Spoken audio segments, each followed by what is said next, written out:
क्या आप जानते हैं, नवरात्रि की पहली देवी माँ शैलपुत्री केवल एक देवी ही नहीं बल्कि जीवन की शुरुआत का प्रतीक है। उनकी कथा सिर्फ पुराणों की कहानी नहीं बल्कि एक संदेश है, त्याग, पुनर्जन्म और शक्ति का।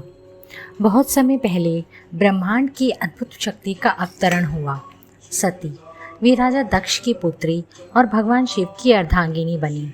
लेकिन एक यज्ञ में जब पिता ने भगवान शिव का अपमान किया तो सती ने असहनीय वेदना में अपने शरीर का त्याग कर दिया। देवता रो उठे, धरा कांप गई और शिव शोक समाधि में चले गए। लेकिन क्या शक्ति इतनी आसानी से विलीन हो सकती थी? नहीं। सती का वही तेज, वही आत्मा अगली बार जन्मी पर्वतराज हिमालय के घर, और तब वे कहलाई माँ शैलपुत्री। शैलपुत्री यानी पर्वत की पुत्री, जिनके चरणों में स्वयं धरती की स्थिरता है। वे पर्वत जितनी अडिग और कमल जितनी कोमल हैं।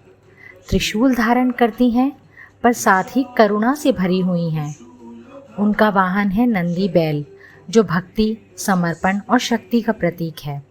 शैलपुत्री बताती हैं कि जीवन चाहे कितनी भी कठिनाइयाँ दे, अगर संकल्प पर्वत जैसा हो तो कोई शक्ति आपको डिगा नहीं सकती।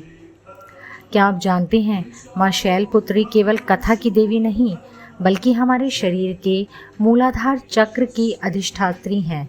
यही वे आधार हैं जहाँ से जीवन की ऊर्जा प्रवाहित होती है।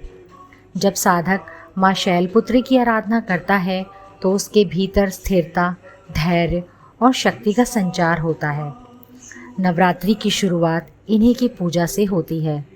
भक्ति दीप जलाते हैं और कलश स्थापित करते हैं और प्रार्थना करते हैं कि हे माँ, हमें पर्वत जैसा धैर्य और जीवन के हर अंधकार से लड़ने की शक्ति दो। माँ शैलपुत्री हमें यह सिखाती हैं कि हर अंत एक नई शुरुआत है। सती का अंत शैलपुत्री की शुरुआत बनी, और यही संदेश है, जब जीवन में सब कुछ खत्म लगे तो समझो एक नई रोशनी जन्म लेने वाली है। जय माँ शैलपुत्री।